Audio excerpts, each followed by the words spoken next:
Welcome everybody. Today we're going to be diving into how you can amplify your giving and really scale your impact without burning out. I mean, I don't know if that sounds familiar to you, but have you ever had that feeling like no matter how hard you try, you can't help everyone who needs you, or that guilt when you say, you just feel like you can't say no again to somebody. That slower creeping exhaustion from trying to show up individually for every single person that you come in contact with. Well, guess what? You are not alone. Not even close. I hear it all the time. I hear it from parents who are trying to juggle family and work and about 1,000 other things that they have going on their plates, or from entrepreneurs who are hustling to keep their businesses moving forward, or even if someone's an employee grinding out long hours, feeling like they're barely making a dent in things. All feel stretched really, really thin, all giving their best and still feeling like maybe there's not enough there. Now, the truth most people miss out on is this, that meaningful giving, using your gifts and superpowers and giving to people doesn't have to mean more one-on-one time with people. In fact, some of the deepest, most lasting impact comes when you stop trying to carry it all yourself and start building what I call amplified giving. It's about creating the simple systems or the structures that let you help 10 times the amount of people with the same amount of heart, but way less exhaustion. And trust me, I know exactly the way that it feels when you're stuck in an old cycle, when you're maybe stretched thin, trying to give directly to everyone, almost impossible to show up the way you want to as a parent, as a spouse, as the leader you want to be. You find it hard to find your fire and your passion as an entrepreneur again, or how to show up to work and actually care about things the way that maybe you used to. But here's what I also know is that you're actually way closer than you think to breaking free. There's that little tug that you feel, that sense that there's more inside of you. We can actually build real momentum from there and really start to ignite the spark that you have inside of you and really start to put you on the path towards becoming the impact maker that you're wanting to be.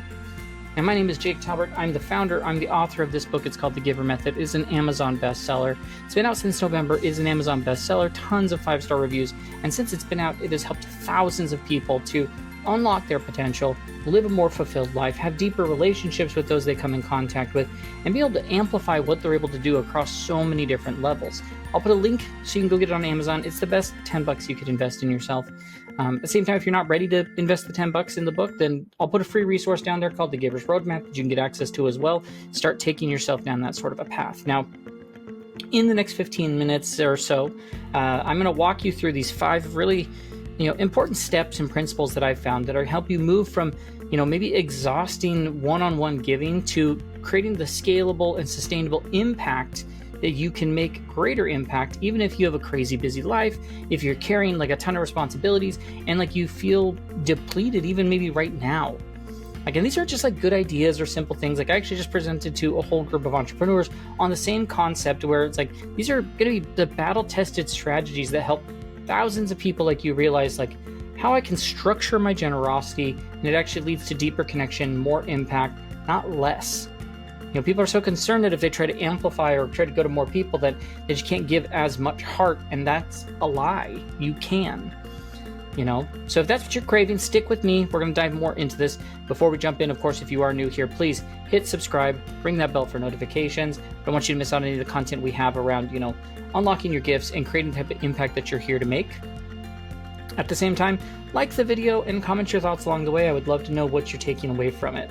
You can also find us, I'll put down the description, not only the book and the free download, but also include all of our links to the other places you can find us on social media, Instagram, Facebook, TikTok, LinkedIn, or at thegivermethod.com. Okay, so let's dive in. Let's really start diving into these steps and principles so that you can start to take as much away from them as possible. And so the first one is all around this idea of the creating a wisdom distillment system. All right, so it's kind of a game changer because it's something that really will have an impact. Because here's the deal. If you're anything like most parents or entrepreneurs or employees that I've worked with, you probably find yourself having the same conversations over and over again. You're giving the same advice, or you're solving the same problems, or you're offering the same encouragement just on repeat to different people, or maybe even the same people again and again. And honestly, it starts to get exhausting really fast. There's some research that I read while I was working on the book that really backs this up. I think it was from Stanford. I could be wrong, but when you're stuck in that one-to-one unstructured giving mode, you burn out and get overwhelmed and overworked 3 to 4 times faster than if you have some sort of a structure behind it.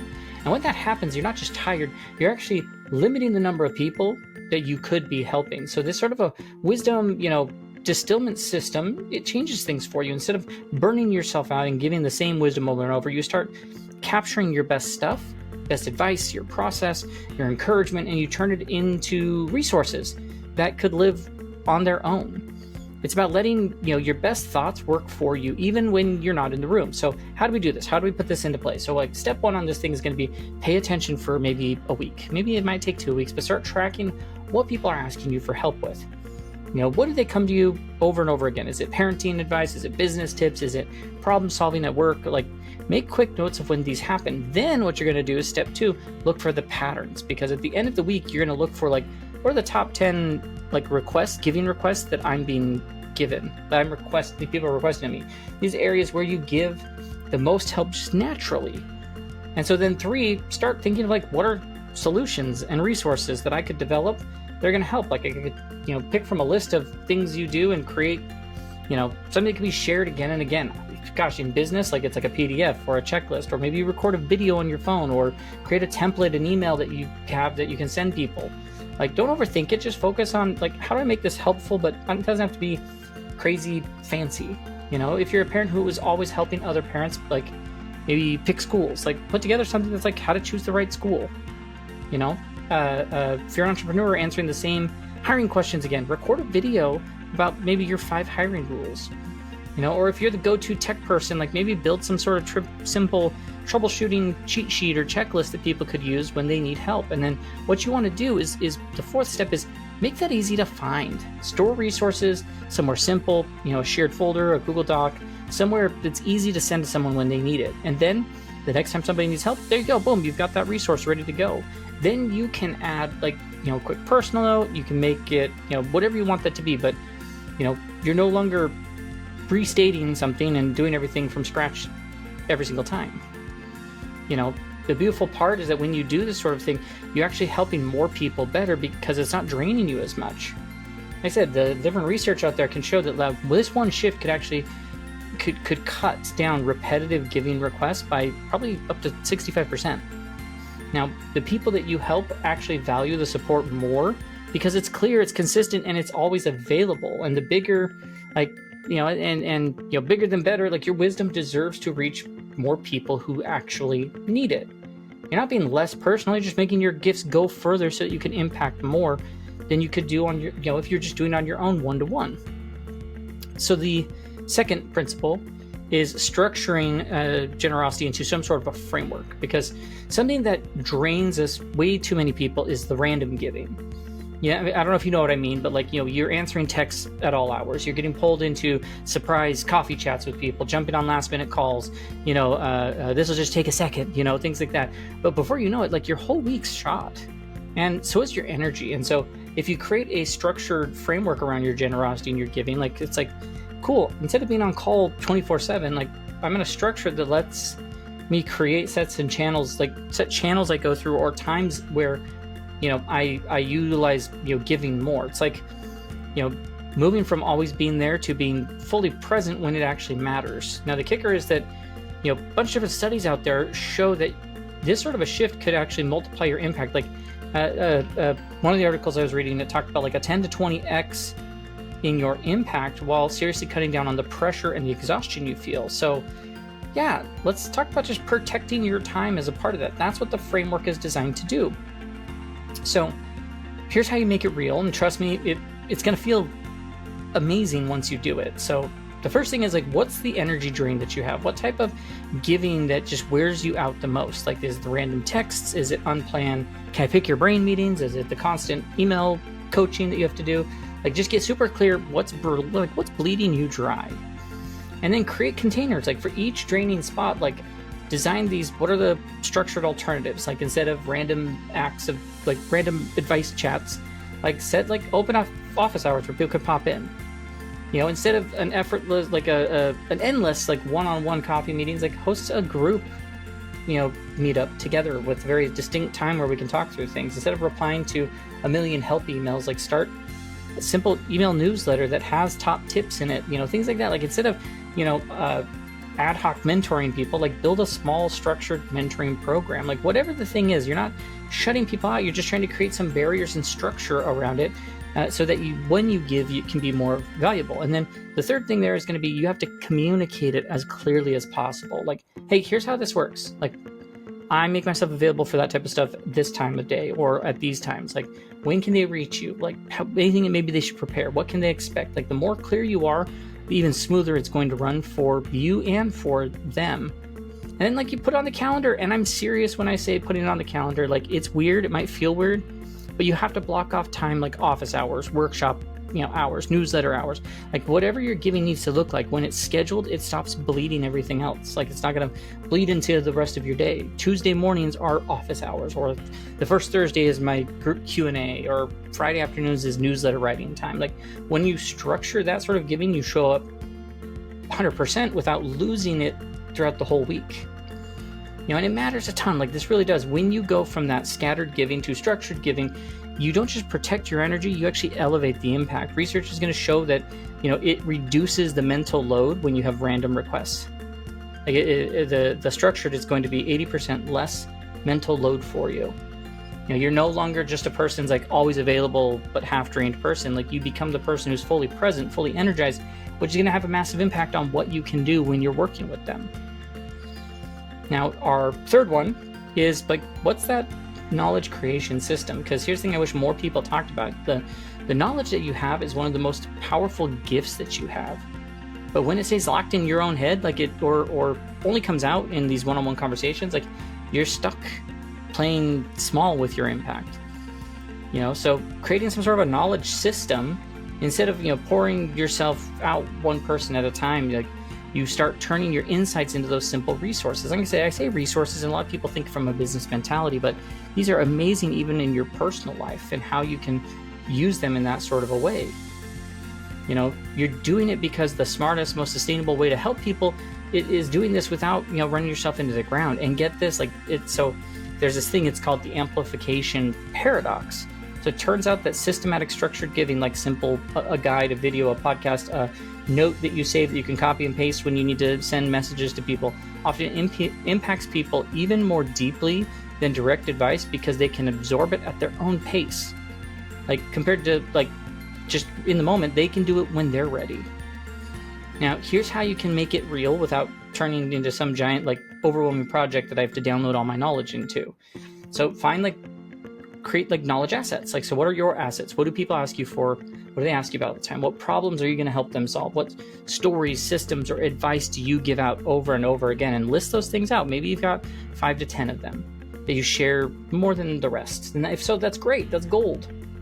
And then go and pick whatever natural format feels the most, like, whatever feels most natural to you in that moment. So, like, if it feels like it makes sense for you to write out some sort of short thing, then write it out. However you can deliver. Is it recording a video? Is it you draw a simple framework or a checklist or something, a visual that helps people? Like, it's way better to lean into whatever is the natural style that you would have, than to force yourself into something that doesn't feel good. So how would you have naturally responded to someone in those scenarios?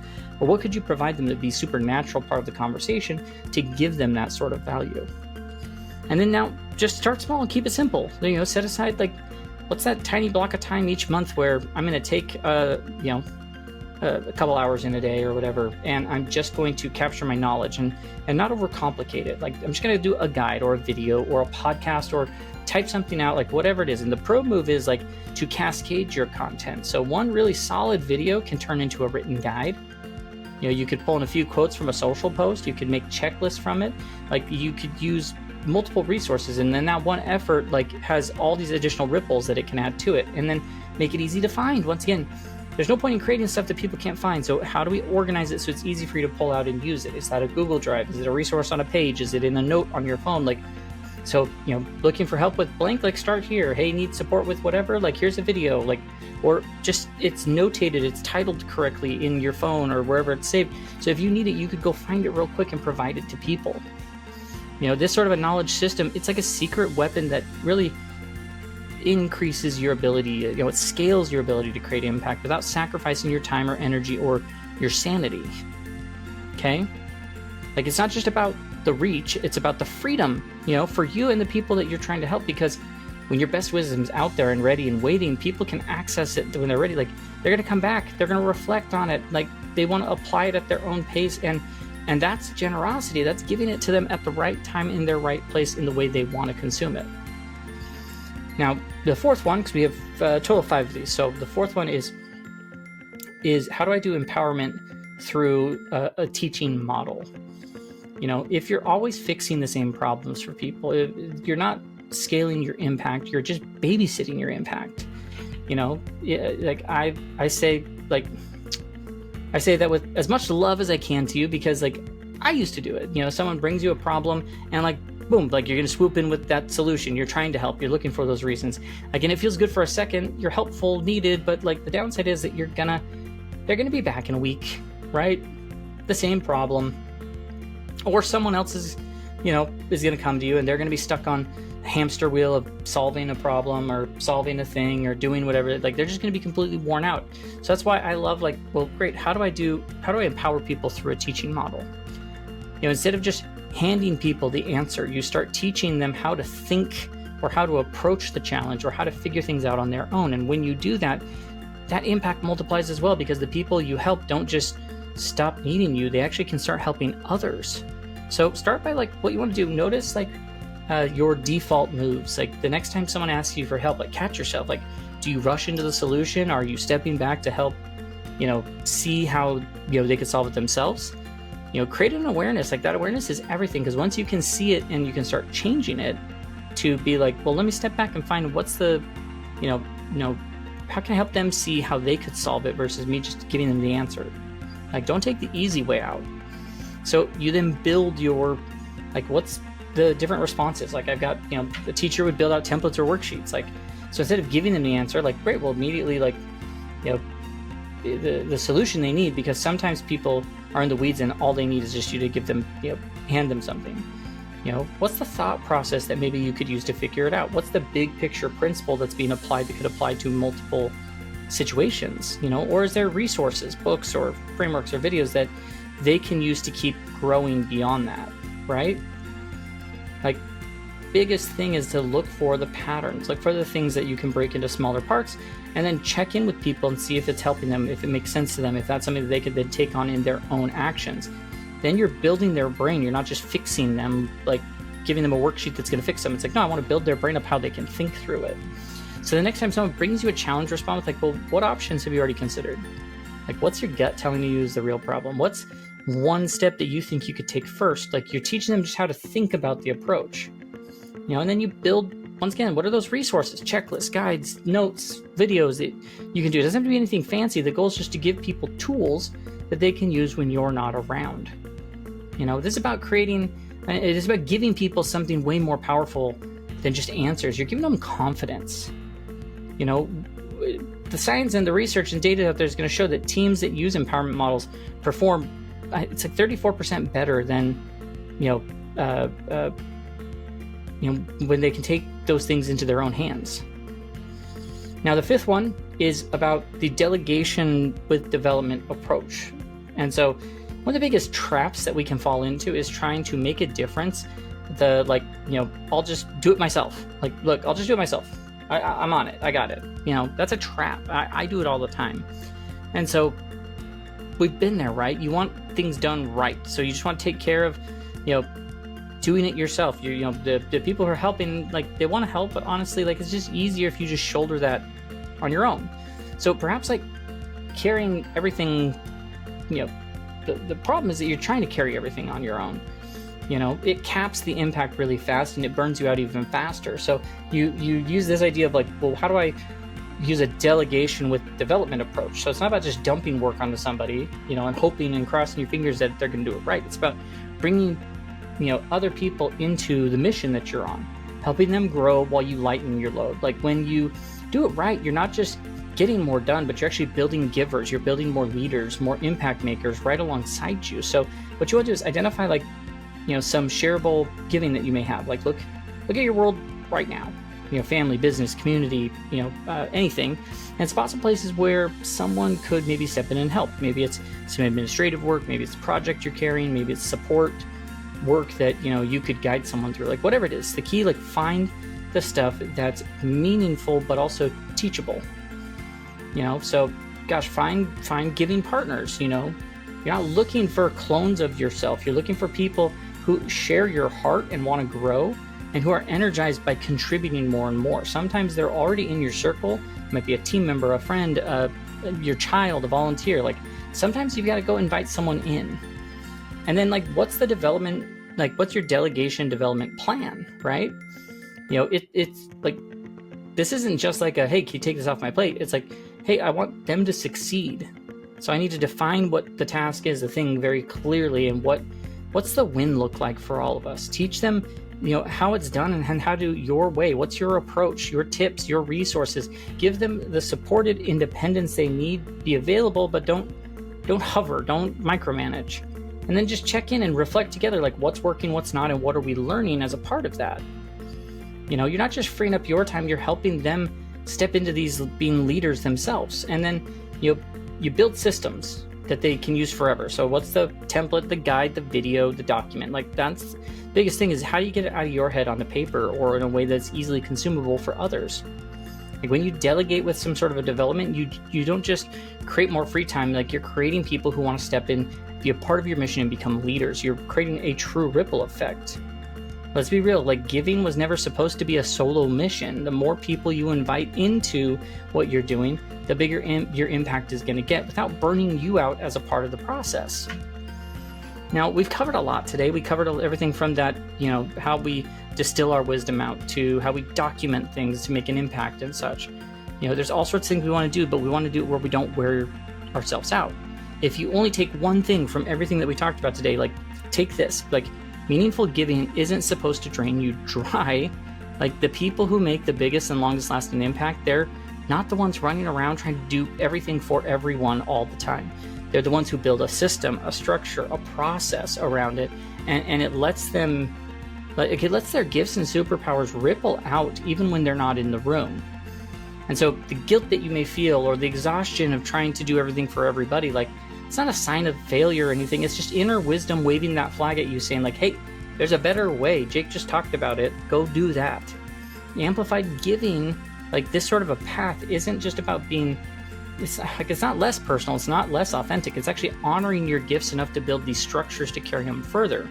It's about trusting your heart, your care, your wisdom, like, that they're big enough and they deserve, like, something sustainable to get out to more people. And here's the best part, is that you don't have to flip your whole life upside down to do this and start doing it tomorrow. Like, you could pick everything we talked about is small steps, simple principles that you could do. Maybe capturing advice in a way that you could give out to more people. Maybe it's setting up that simple, like, office hours so that you're not available 24/7, or creating a checklist for people to go through. Just pick one that feels light. Start there. Do one small step this week, because here's the thing. Every tiny step, every little system, every little thing that you create around that, every structure, it's like planting seeds, and those seeds, they're going to grow into bigger and bigger impact, that you could have never carried alone.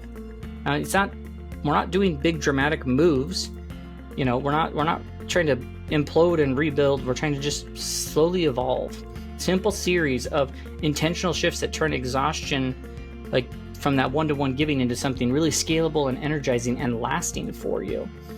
Now, if this hit home for you today, thank you. I'm excited that it did. And you want to dive deeper into these ideas of what we talked about, as well as, like, discovering deeper, like, your gifts and superpowers and how you can give those. And once again, go down in the description, go get yourself access to your copy of the GIVER method, or go get the GIVER roadmap, the free resource. I'll put the links down in the description so you can go get access to them. Also, like, drop me a comment, let me know, like, which thing stood out to you. What's that one small move you're going to start making this week to help start amplifying what you're doing? Remember that your gifts can become superpowers. They're never meant to be stuck inside of you with your own personal bandwidth. They're meant to move. They're meant to be multiplied. They're meant to reach as many people that you could possibly think of, and people that you haven't even met yet. When you build systems that let your generosity flow bigger and farther, you're not pulling back on your giving, you're unlocking its full potential. And so with that, until next time, I will just say, keep discovering your gifts, keep growing, keep giving, creating impact, and showing up for the life, like, creating the life that you want to live by the way that you're showing up. You got this. Trust me, I believe in you. And so with that, we will catch you in our next video. Have a great rest of your day.